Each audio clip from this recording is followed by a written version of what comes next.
दोस्तों स्टडी 91 के online platform में आप सभी का बहुत बहुत स्वागत है। दोस्तों आज आप सभी के समक्ष वर्ल्ड ज्योग्राफी की अगले लेक्चर सीरीज को लेकर हाजिर हूं। जी हां दोस्तों, आज हमारा 245वां लेक्चर है। ठीक है, देखिए अगर हम बात करें दोस्तों केवल ज्योग्राफी की, तो ये ज्योग्राफी का 15वां लेक्चर चल रहा है। 231 नंबर की क्लास से दोस्तों हम लोग ज्योग्राफी पढ़ना शुरू किए हैं। आज की क्लास अगर आप देखते हैं दोस्तों तो 7321 से लेकर के 7350 तक के सवालों पर आपका कॉन्सेप्ट क्लियर हो जाएगा। और आज की क्लास में हम भूकंप यानी अर्थक्वेक के बारे में चर्चा करने वाले, उनसे संबंधित जितने भी सवाल आपसे आपकी परीक्षा में पूछे जाते हैं उन सभी प्रश्नों पर आपका डाउट क्लियर हो जाएगा। ठीक है, मैप के माध्यम से बढ़िया से मैं आपको चीजें बताऊंगा, फिगर के माध्यम से, ताकि चीजें आपको बेहतर ढंग से समझ में आए। याद रखेंगे स्टडी 91 के प्लेटफॉर्म से ये जो फ्री क्लासेस स्टार्ट की गई दोस्तों, अभी तक इस सीरीज में हम लोगों ने 2 बड़े विषय को समाप्त कर दिया। ऐसे अलग अलग देखेंगे तो प्राचीन, मध्यकालीन, आधुनिक, ये भी आपको पढ़ा दिया गया पूरे 150 लेक्चर में। आगे दोस्तों 80 लेक्चर में केवल संविधान पढ़ाया गया है और 231 नंबर से जो क्लास चल रही है ज्योग्राफी की क्लास चल रही है। तो आप एक सीक्वेंस में पढ़ेंगे चीजों को ना, तो दोस्तों धीरे धीरे आपका विषय भी कंप्लीट हो जाएगा और हर एक टॉपिक पर चर्चा भी कंप्लीट हो जाएगी। तो अगर आपने वीडियो नहीं देखा तो एक बार देख लीजिए, क्योंकि इसके माध्यम से आपकी तैयारी बढ़िया से बढ़िया हो सकती है। ठीक है, तो चलिए स्टार्ट करते हैं दोस्तों। पहला सवाल जो दिया गया बहुत आसान सवाल है, शुरुआत यहीं से कर रहे हैं, लेकिन हर सवाल आसान नहीं। ठीक है, आप अपने साथ एक कॉपी कलम लेकर बैठिए, फिर समझ आ जाएगा कि नितिन सर की क्लास में क्या कुछ हमें नया सीखने को मिलता है। तो भूकंप का अध्ययन दोस्तों क्या कहलाता है ये बताइए। ठीक है, भूकंप का अध्ययन। और एक सवाल आता है कि भूकंपीय तरंगों को किस यंत्र द्वारा जो है रेखांकित किया जाता है, वो आपको बताना है। तो दोनों सवालों का जो जवाब है दोस्तों एक जैसा है। जैसे अगर कभी आपसे अध्ययन पूछे तो याद रखेगा उत्तर क्या होगा दोस्तों, सिस्मोलॉजी। ठीक है, क्या कहलाता है दोस्तों, सिस्मोलॉजी कहलाता है। भूकंप का अध्ययन क्या कहलाता है दोस्तों, सिस्मोलॉजी। क्या कहलाता है, लॉजी कहलाता है। लॉजी दोस्तों जहां भी शब्द लगा होगा, ये लॉजी शब्द इसका अर्थ ही होता है दोस्तों अध्ययन। क्या होता है दोस्तों, अध्ययन इसका अर्थ ही होता है, तो याद रखेगा। ठीक है, भूकंप का अध्ययन क्या कहलाता है, सिस्मोलॉजी कहलाता है। उसी तरह से दोस्तों भूकंपी तरंगों को जिस यंत्र द्वारा दोस्तों रेखांकित किया जाता है उसे क्या कहते हैं, तो उसे कहते हैं दोस्तों सिस्मोग्राफ। दोनों का उत्तर दोस्तों एक दूसरे से मिलता जुलता हुआ है। ठीक है, सिस्मोग्राफ कहते हैं। ठीक है, सिस्मोग्राफ क्या करता है दोस्तों, वह एक यंत्र होता है जो क्या करता है, भूकंप की तीव्रता को इस तरह से दोस्तों दिखाता है। ठीक है, इस तरह से दिखाता दोस्तों, ये आप याद रखेंगे। ठीक है, तो ये यंत्र जो होता है इसका नाम ही है दोस्तों सिस्मोग्राफ नाम है। ठीक है, चलिए अगले सवाल को आते हैं। अगला सवाल दे रहा है कि भूकंप की तीव्रता का माप किस पैमाने से करते हैं। ठीक है, ये जो तीव्रता को मापते हैं इसके लिए कौन सा पैमाना यूज करते हैं दोस्तों, तो इसके लिए रिक्टर पैमाने का यूज करते हैं। क्या यूज करते हैं दोस्तों, रिक्टर पैमाना। जी हाँ दोस्तों, रिक्टर पैमाना का इस्तेमाल करते हैं। इसे रिक्टर पैमाना ही क्यों कहते हैं, क्योंकि दोस्तों साल 1935 में इसकी खोज चार्ल्स रिक्टर ने किया था। किसने किया था, चार्ल्स रिक्टर ने किया था। इसीलिए दोस्तों इस पैमाने का नाम ही क्या रख दिया गया, इसका नाम ही रख दिया गया दोस्तों रिक्टर पैमाना। ठीक है, तो रिक्टर पैमाना क्या करता है दोस्तों, ये भूकंप की तीव्रता का मापन करता है कि किस स्पीड से भूकंप आया हुआ है। जैसे हम कहते हैं ना कि 2 की स्पीड में 3, 3.5 या 3.5, मतलब ऐसे करके जो तीव्रता होती दोस्तों उसके बारे में यह बताता है। इसे आप ध्यान रखेंगे। ठीक है, तो जनरल सवाल हैं जो मुझे लगता है ज्यादातर बच्चों को पता होंगे। अब जो धीरे धीरे कठिन सवाल आ रहे हैं वो सुनिए। करा भूकंप आने का जो प्राकृतिक कारण है वो प्राकृतिक कारण क्या है। ठीक है, तो भूकंप आने का प्राकृतिक कारण क्या दोस्तों, प्राकृतिक कारण है ज्वालामुखी विस्फोट। ठीक है, क्या दोस्तों, ज्वालामुखी विस्फोट। जहां कहीं ज्वालामुखी विस्फोट होता है याद रखेगा वहां भूकंप आना तय है। ऐसा क्यों सर, तो उसके पीछे रीजन होता है, मैं आपको बताऊंगा क्यों। ठीक है, मान लीजिए दोस्तों यहां ज्वालामुखी कोई है और ये ज्वालामुखी में क्या हो गया दोस्तों, विस्फोट हो गया। ठीक है, इस ज्वालामुखी में क्या हो गया, विस्फोट हो गया। जैसे ही ज्वालामुखी में विस्फोट हुआ तो अंदर का जो मैग्मा है दोस्तों, अंदर का जो मैग्मा है वो मैग्मा दोस्तों क्या हो जाएगा, अब बाहर आएगा। अंदर का जो क्या है दोस्तों मैग्मा है वो मैग्मा दोस्तों क्या हो जाएगा, बाहर आएगा। और ये जो मैग्मा दोस्तों यहां से आ रहा है, ये मैग्मा दोस्तों अंदर से आ रहा है। कहां से आ रहा है दोस्तों, ये मैग्मा धरातल के अंदर से आ रहा है। ठीक है, तो होता क्या दोस्तों, जब धरातल के अंदर का मैग्मा में उथल पुथल मचता है तो ये ज्वालामुखी फटते हैं और इसकी वजह से दोस्तों जो गैस बनता है ना, उस गैस की वजह से पूरा का पूरा धरातल पर असर पड़ता है, या आप कह सकते हैं इसके विस्फोट के कारण भी असर पड़ता है। ठीक है, तेज धमाका होगा तो चीजें हिल जाएंगे ना, तो इसीलिए दोस्तों इस तरह की कंडीशन भी देखने को मिलती है। तो प्राकृतिक कारण अगर आपसे कभी पूछे तो ज्वालामुखी विस्फोट कर सकते हैं। ज्वालामुखी विस्फोट भी प्राकृतिक कारण है। इसी तरह से प्राकृतिक कारण में दोस्तों सुनामी भी आता है। सुनामी भी क्या दोस्तों, भूकंप का प्राकृतिक कारण है। और सुनामी कहां आता है दोस्तों, तो यह आता है समुद्र में। ठीक है, आइए आगे बढ़ते हैं। लिख रहा है पृथ्वी के भीतर चट्टानों के टूटे हुए भाग ऊपर नीचे जो सरकते हैं उनका सरकना दोस्तों क्या कहलाता है? ठीक है, चट्टानों के भाग जो ऊपर नीचे सरकते हैं उसे कहा जाता है दोस्तों भ्रंशन। क्या कहा जाता है दोस्तों?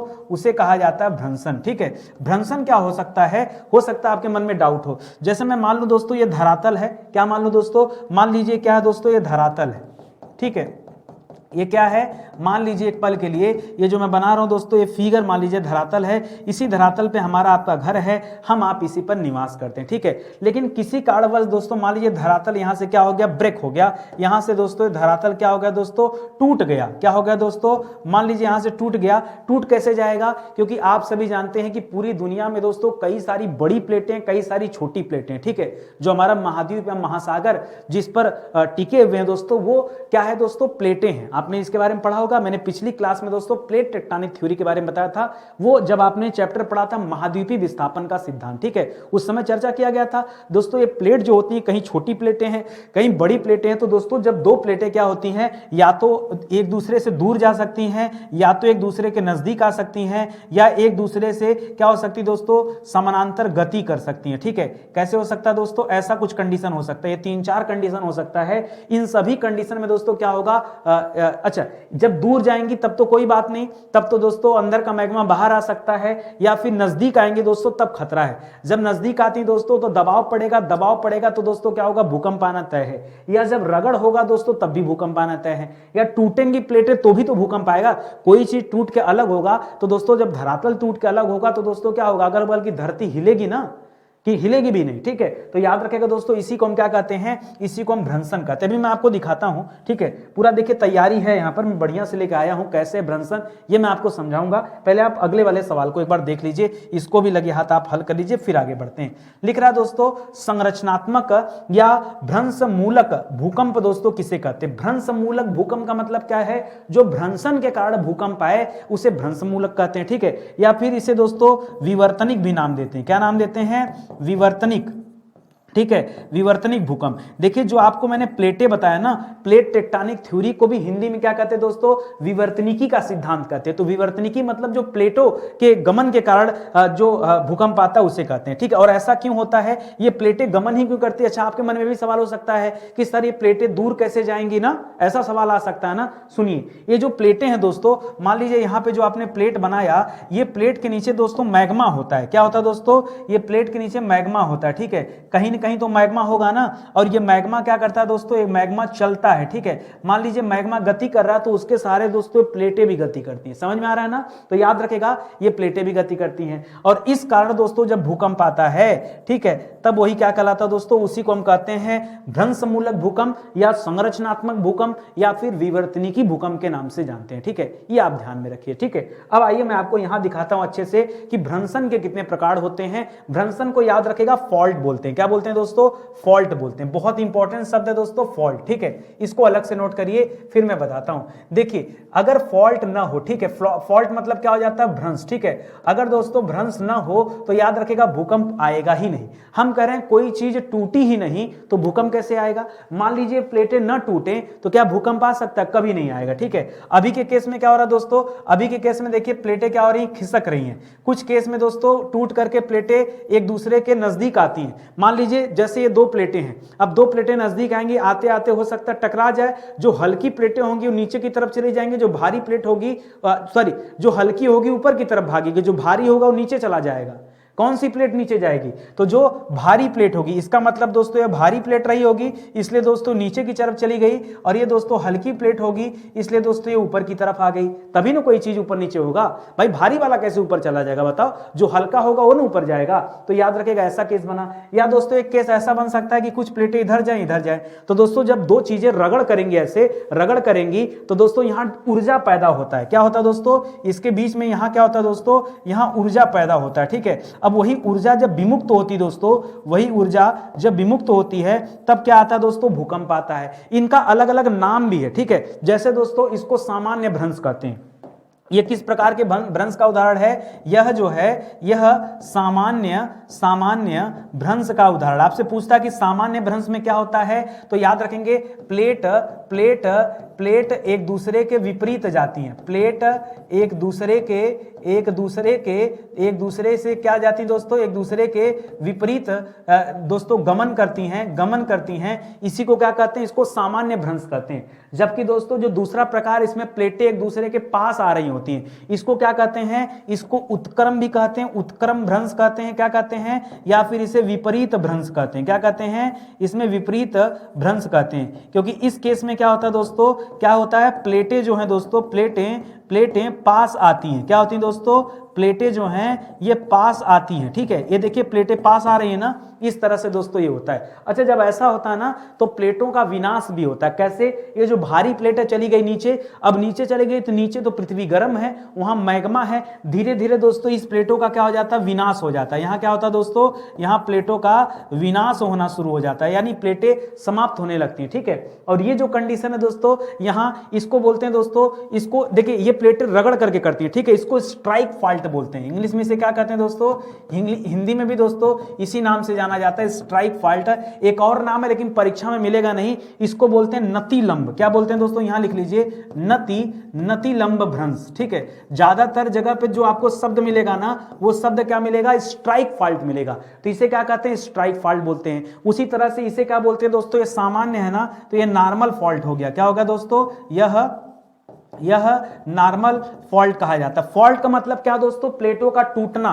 यही जो दोस्तों जो प्लेटें टूटी है, नहीं क्या है दोस्तों, यही फॉल्ट है। ठीक है, यही क्या है दोस्तों, यही जो है दोस्तों ये फॉल्ट है। जो प्लेटें टूटी हैं इन्हीं को फॉल्ट कहते हैं। ठीक है, और इसको क्या बोलते हैं, उत्क्रम वाले को, तो इसको कहते हैं दोस्तों रिवर्स फॉल्ट। क्या कहते हैं दोस्तों, ये विपरीत जा रही है ना, इसीलिए इसे क्या कहते हैं, इसे रिवर्स फॉल्ट के नाम से जानते हैं। कहीं कोई दिक्कत आपको, पूरी बात समझ में आ गई? देखिए समझने से मतलब है, अच्छे से समझ जाइए, इससे ज्यादा कुछ है नहीं यहाँ पे। ठीक है, चलिए आगे बढ़ते हैं, अगले सवाल पर आते हैं। अगला सवाल दे रहा है कि भूकंप के उद्भव स्थान को क्या कहते हैं, जहां से भूकंप क्या होता है दोस्तों, पैदा होता है। ठीक है, तो देखिए दो चीजें होती हैं यहाँ पे, पहले मैप में समझिए। जैसे देखिए मान लीजिए ये हो गया दोस्तों पहाड़, ठीक है, ये इधर हो गया धरातल, और यहाँ पर सबसे पहले आप याद रखिए, यहाँ पर ये वाला जो पोजीशन है ये क्या है, ठीक है, ये जो रेड वाला लाइन में खींच रहा हूं दोस्तों, यहाँ ये है फॉल्ट। क्या दोस्तों, ये फॉल्ट है। मान लीजिए सर फॉल्ट ऐसा क्यों है, अरे भाई मेरे, आप सीधा फॉल्ट कर देना, ठीक, कोई दिक्कत। हम कह रहे हैं जमीन टूट गई,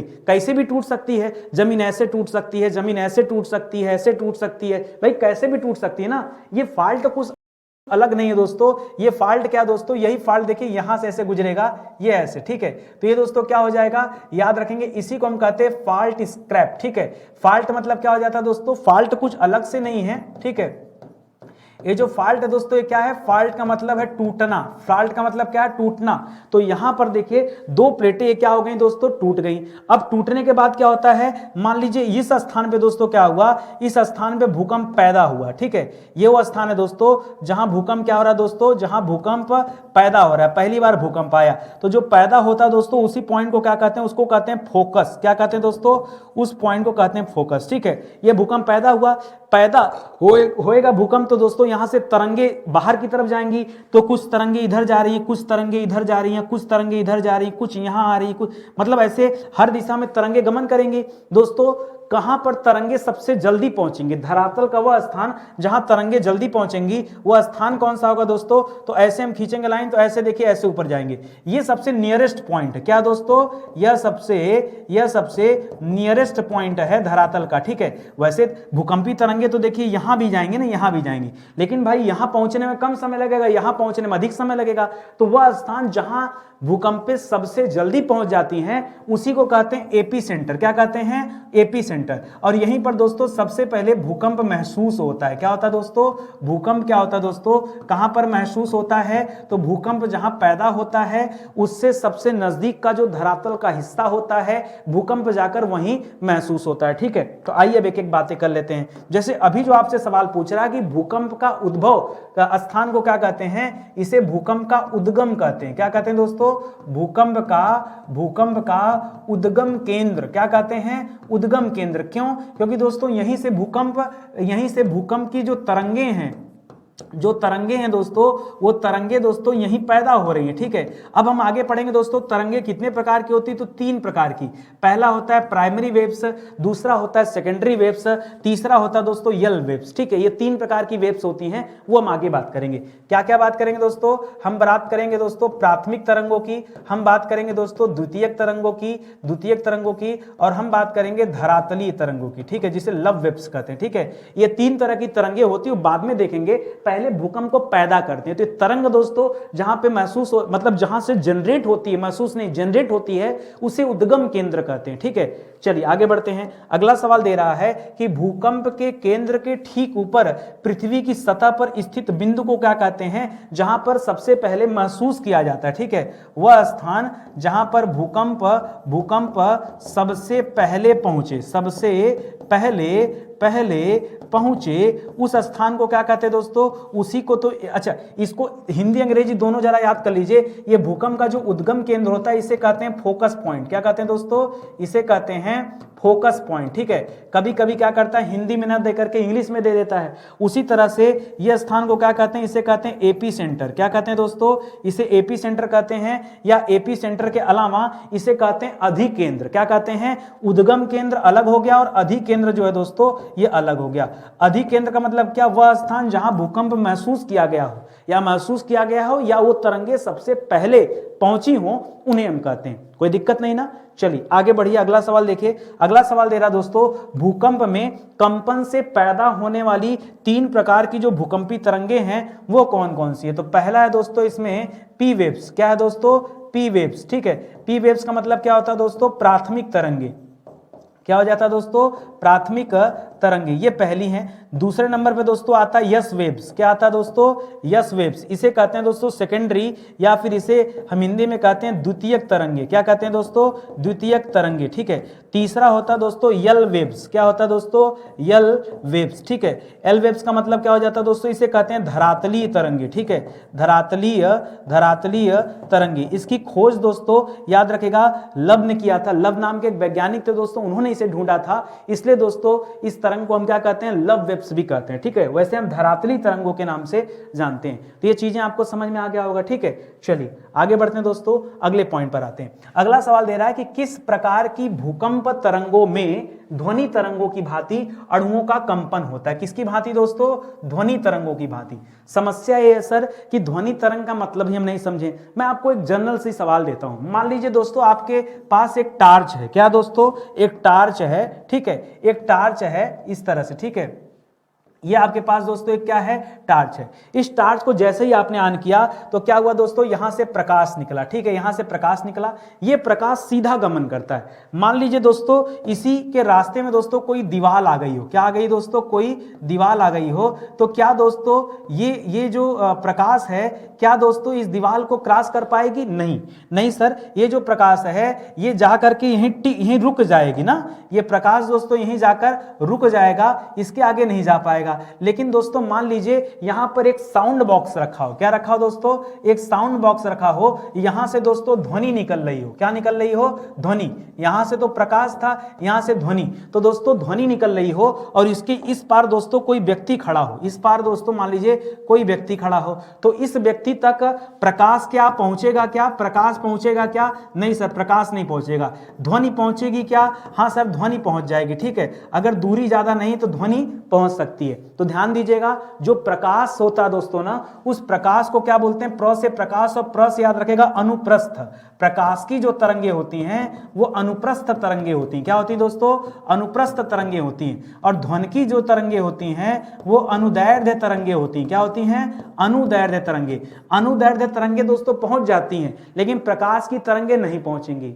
अगर ये मैं नहीं समझाऊंगा ना तो आप जीवन भर उलझे रहेंगे इसी अनुप्रस्थ और अनुदैर्ध्य तरंगों में, ठीक है। अब मामला समझिए, करा किस प्रकार की भूकंप तरंगों में ध्वनि की गति, जैसे ध्वनि तरंगों की बात किया तो ध्वनि तरंगों का मतलब सीधे सीधे अनुदैर्ध्य तरंगों की बात कर रहा है। तो अनुदैर्ध्य तरंगों की भांति कंपन जो है दिशा में आगे पीछे होता दोस्तों। तो ये किसका उदाहरण है दोस्तों, याद रखेगा ये प्राथमिक तरंगों की बात कर रहा है। प्राथमिक तरंगों में प्राथमिक तरंगे जो होती दोस्तों याद रखेंगे, उसमें ध्वनिकी तरंगों की भांति अणुओं का व्यवहार होता है। ठीक है, तो कैसा? अनुदैर्ध्य, ऐसे समझ के रखिए। ठीक है, आगे देखिए अगला सवाल लिख रहा है, किन भूकंप तरंगों को दबाव वाली तरंगे भी कहते हैं? क्या कहते हैं दोस्तों? दबाव वाली तरंगे। क्यों? क्योंकि इनमें प्रेशर बहुत ज्यादा होता है। ठीक है, याद रखें दोस्तों, इसमें प्रेशर क्या होता है दोस्तों? बहुत ज्यादा होता है, इसीलिए कहते हैं। और किसे कहते हैं दोस्तों? याद रखेगा, प्राथमिक तरंगों को। किसे कहते हैं दोस्तों? प्राथमिक तरंगों को दबाव वाली तरंग कहा जाता है। प्राथमिक कहिए, चाहे यहां कहिए प्राइमरी वेव्स। क्या कहिए दोस्तों? इसे आप कहिए प्राइमरी वेव्स। ठीक है, जवाब आपका वही होगा। ठीक है, ये आप याद रखेंगे, इसे दबाव वाली तरंग भी कहा जाता है। और अच्छा, आपसे कह रहा दोस्तों, प्राथमिक तरंगे क्या कहलाती हैं? ठीक है, प्राथमिक तरंगे कहलाती हैं। तो अभी पीछे आपने पढ़ा दोस्तों अनुदैर्ध्य के बारे में। किसके बारे में पढ़ा दोस्तों? अनुदैर्ध्य के बारे में। ठीक है, तो इसे क्या कहते हैं दोस्तों? इसे अनुदैर्ध्य भी कहते हैं, इसे प्राथमिक तरंगे भी कहते हैं। याद रखिएगा, अनुप्रस्थ मत कहिएगा, मैंने आपको सिस्टम समझा दिया। प्र से प्रकाश और प्र से प्रस्थ। प्रकाश की जो किरण होती वो अनुप्रस्थ का उदाहरण है, जबकि साउंड दोस्तों वो अनुप्रस्थ नहीं, वो अनुदैर्ध्य का उदाहरण है। ध्वनि जो है दोस्तों ये अनुदैर्ध्य का उदाहरण है। इसलिए प्राथमिक तरंगों को दोस्तों अनुदैर्ध्य तरंगों की भांति व्यवहार करने का जिसे अनुदैर्ध्य तरंगे भी कहते हैं। आई बात समझ में? कहीं किसी तरह का डाउट हो तो बताइए। नहीं ना?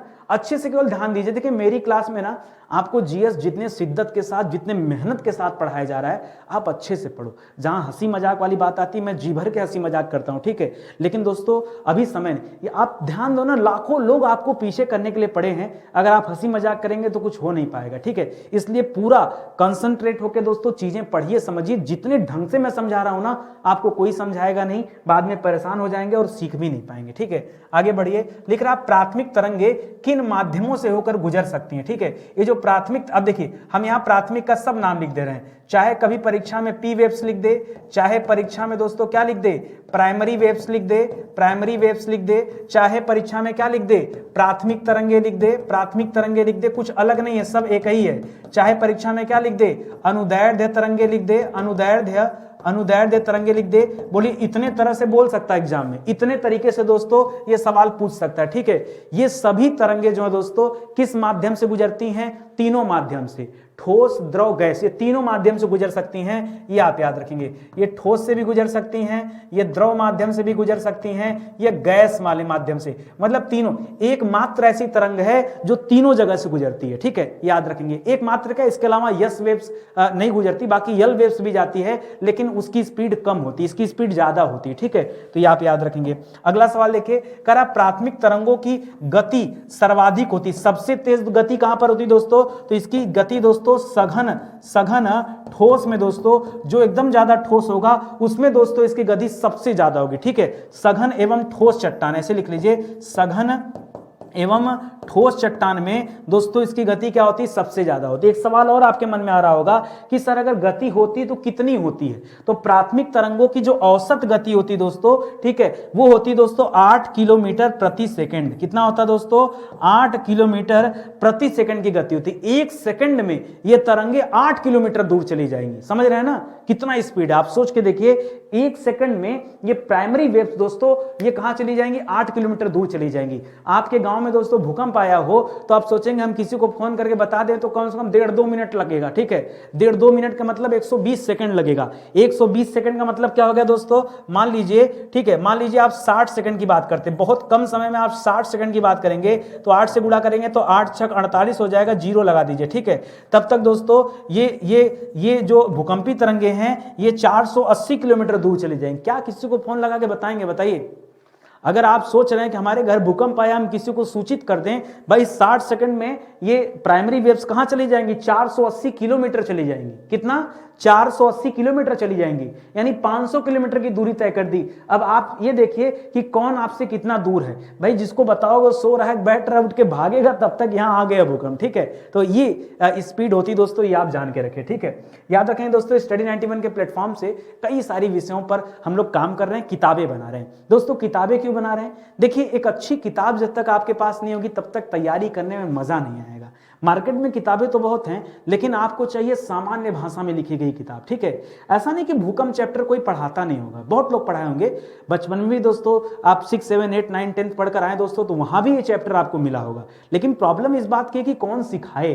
कौन सिखाए कि क्या चीजें हैं। तो दोस्तों जब मन से, जब इस तरह से बेसिक में आप चीजों को पढ़ेंगे तो सब समझ में आएगा। तो हम लोगों ने सोचा क्यों ना किताबों में इन बातों को लिखा जाए। जिस तरह से हम आम बोलचाल की भाषा में आपको सिखा रहे हैं, समझा रहे हैं, अगर ये चीजें हम किताबों में लिख दें तो आपके लिए पढ़ना सीखना आसान हो जाएगा। इसीलिए दोस्तों हम लोग किताबों पर काम कर रहे हैं, ठीक है। तो आप नई नई किताबों को आप हमेशा हमारे वेबसाइट एप्लीकेशन से जुड़कर वॉच करते रहिए, जो जरूरत हो उससे आप ले सकते हैं, ठीक है। आगे बढ़िए, कर आप पृथ्वी के केंद्रीय भाग से कौन सी तरंगे गुजर सकती हैं, ठीक है। पृथ्वी के केंद्रीय भाग बोलने का मतलब क्या दोस्तों, अब जब पूरी पृथ्वी की बात करते हैं तो पृथ्वी का सबसे बाहरी जो हिस्सा दोस्तों उसे हम क्रस्ट कहते हैं, ठीक है। जो बीच का हिस्सा दोस्तों उसे हम क्या कहते हैं दोस्तों, उसे मेंटल कहते हैं, क्या कहते हैं, मेंटल, ठीक है। और जो अंदर का हिस्सा दोस्तों उसे हम कहते हैं कोर। और कहा जाता है दोस्तों ये जो कोर है ये सीधे सीधे बात कर रहा है केंद्रीय भाग का, ठीक है। तो याद रखें यानी कौन सी तरंगे केंद्र से होकर जा सकती हैं, तो याद रखेगा केवल प्राथमिक तरंगे। कौन सी दोस्तों, केवल प्राथमिक तरंगे ऐसी हैं जो पृथ्वी के कोर तक दोस्तों जा सकती, इसके अलावा और कोई तरंगे नहीं जा सकती। क्यों, क्योंकि दोस्तों बाकी तरंगे पार ही नहीं कर पाती हैं, जैसे सेकेंडरी वेव्स वो छट जाती। अभी आगे दिखाता हूं, देखिए यहां मैंने बनाया है, ठीक है, ये देखिए, ठीक है। अभी मैं आपको समझाता हूं, पहले आप 2-3 सवाल देख लीजिए तब आप समझ पाएंगे, ठीक है। पूरा कॉन्सेप्ट पहले क्लियर कीजिए, ठीक है। अगला सवाल देखिए, करा कौन सी भूकंप तरंगे जल तरंगों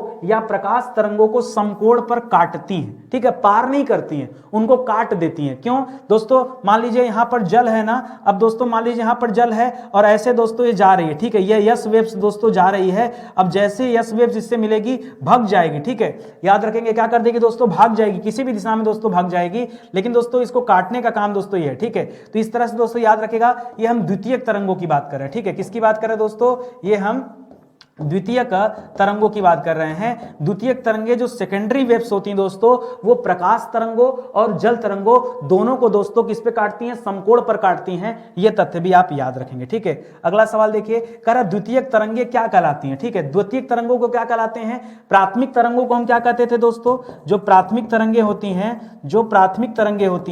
उन्हें हम क्या कहते हैं दोस्तों, उन्हें हम कहते हैं अनुदैर्ध्य तरंगे। क्या कहते हैं दोस्तों, इसे हम कहते हैं अनुदैर्ध्य तरंगे। ये हमने पढ़ा था ना। उसी तरह से द्वितीयक तरंगे क्या होती हैं दोस्तों, इनको अनुप्रस्थ तरंगे कहते हैं, ठीक है। इन्हें क्या कहते हैं दोस्तों, अनुप्रस्थ तरंगे, ठीक है, अनुप्रस्थ तरंगे कहते हैं, या इन्हें आड़ी तरंगे कहते हैं, आड़ी, ठीक है, आड़ी तरंगे भी कहते हैं, ठीक है। तो ये आप दो चीजें आप याद रखेगा, सेकेंडरी वेव्स हो गया, यस वेव्स हो गया, द्वितीयक तरंगे हो गया, अनुप्रस्थ तरंगे हो गया, ठीक है। और इसके अलावा एक नाम क्या हो गया, आणी तरंगे। ये किसे कहा जाता है दोस्तों, ये द्वितीयक तरंगों को कहा जाता है, ठीक है। और आगे बढ़िए, करा कौन सी भूकंपी तरंगे सागरी भागों में पहुंचने से पहले लुप्त हो जाती। क्यों दोस्तों, सागरी भाग क्यों कहने का मतलब है, सीधे सीधे कहिए जल।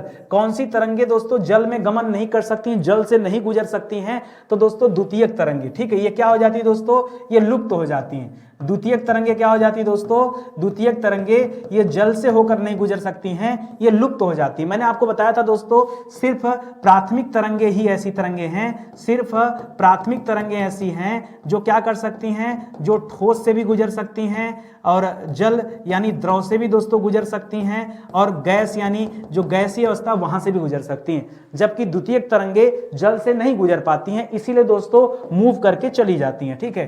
करा द्वितीयक भूकंप तरंगों की औसत गति क्या होती है, ठीक है। इसके पहले जरा आप याद कीजिए, जब मैंने आपको प्राथमिक पढ़ाया था, प्राथमिक तरंगों के बारे में बताया था, तो प्राथमिक तरंगों की औसत गति कितना था दोस्तों, तो हमने पढ़ा है 8 किलोमीटर प्रति सेकंड, ठीक है। यानी किसी को इन्फॉर्म भी करोगे 1 मिनट का समय लगेगा तो 500 किलोमीटर तब तक ये तरंगे पहुंच जाएंगी।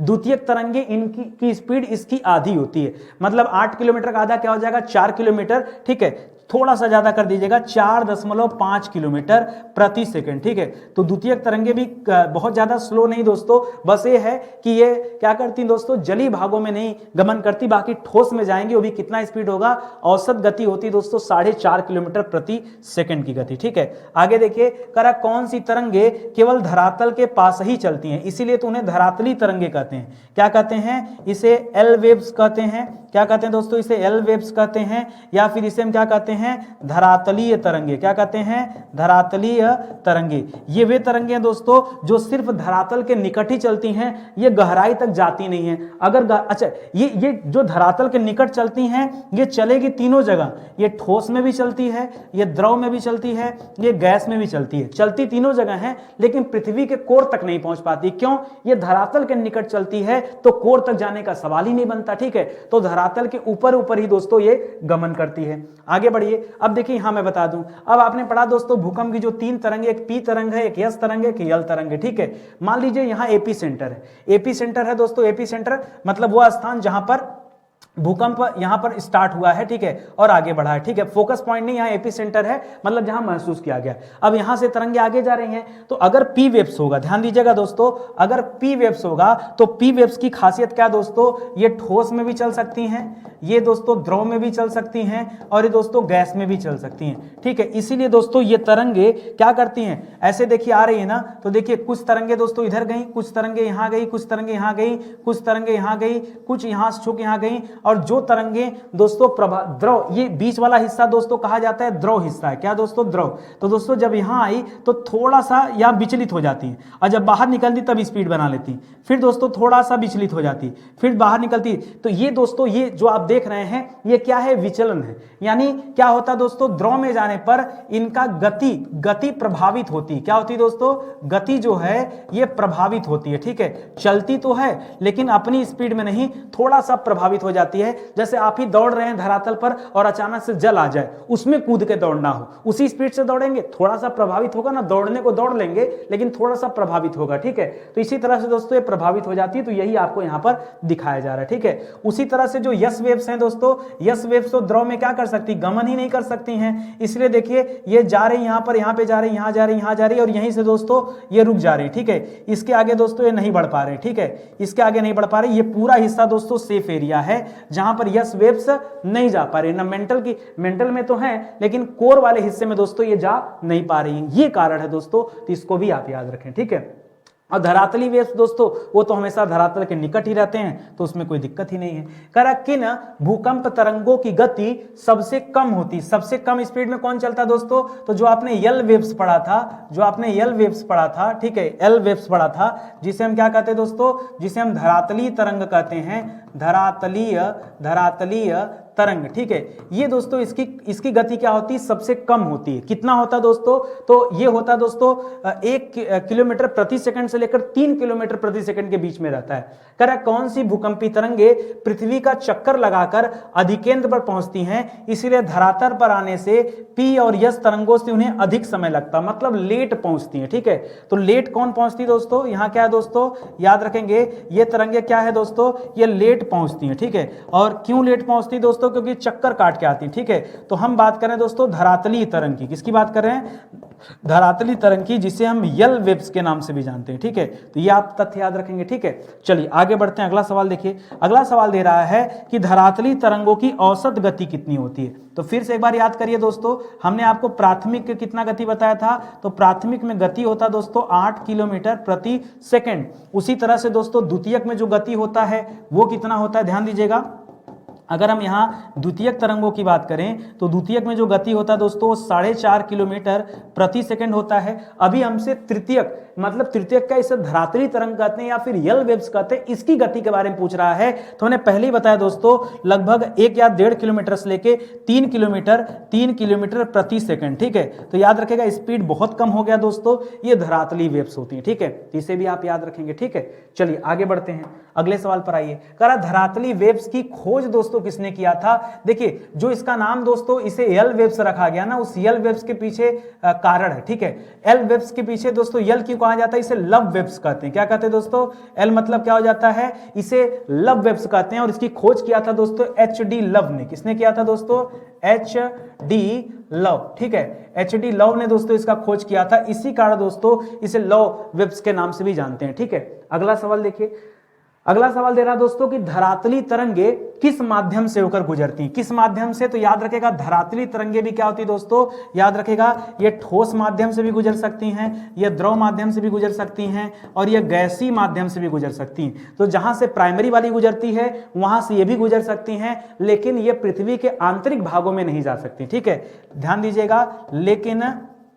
लेकिन केवल धरातल के पास, केवल धरातल के पास ही रहती हैं, ठीक है, केवल धरातल के पास ही रहती हैं, कभी पृथ्वी के आंतरिक हिस्से में दोस्तों नहीं जाती हैं। ये इनकी खासियत होती है, क्योंकि जाती तो दोस्तों कोर तक पहुंच जाती ना, और ऐसा होता नहीं है। कर अंतः सागरी भूकंपों द्वारा उत्पन्न लहरों को जापान में क्या कहा जाता दोस्तों, इसे जापान में कहा जाता है सुनामी। क्या कहा जाता दोस्तों, सुनामी कहा जाता है, ठीक है। सुनामी में देखिए टी साइलेंट होता है, ठीक है, ध्यान दीजिएगा, ठीक है, टी सुनामी मत पढ़िएगा, सुनामी कहते हैं, ठीक है। और ये ऐसा भूकंप है दोस्तों जो समुद्र में आता है, समुद्र में आता है तो समुद्र का जल दोस्तों ये बड़े ऊंचे ऊंचे लहरों में तब्दील हो जाता है, तभी से हम क्या कहते हैं दोस्तों, सुनामी कहते हैं। और कई मीटर तक दोस्तों जल उड़ जाता है, मीटर मतलब कई फीट में हो जाता है, ये आप ध्यान रखेंगे, ठीक है। आगे बढ़िए, करा 1935 ईस्वी में किस अमेरिकी वैज्ञानिक ने रिक्टर पैमाने को विकसित किया था, तो हमने शुरू में ही बता दिया था दोस्तों,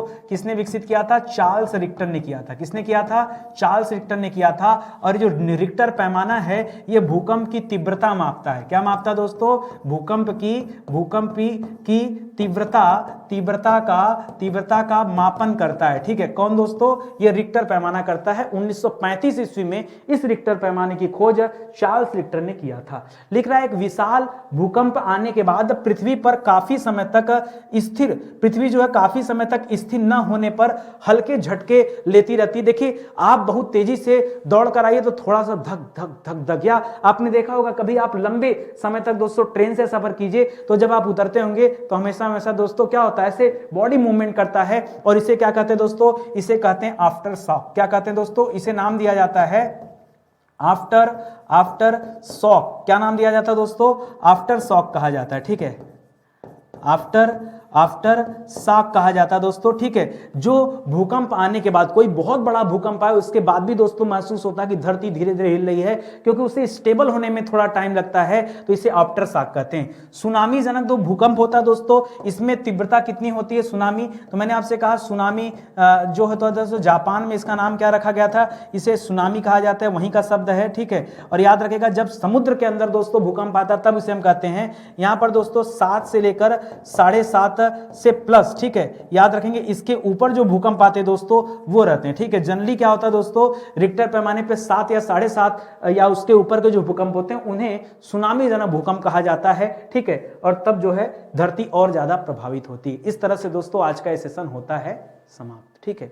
तो लगातार हम लोगों ने बातचीत किया, समझा, जितने शिद्दत के साथ बढ़िया कंटेंट के साथ आज की क्लास चली, ऐसी क्लास दोस्तों हमारी पीछे भी दी गई, ठीक है।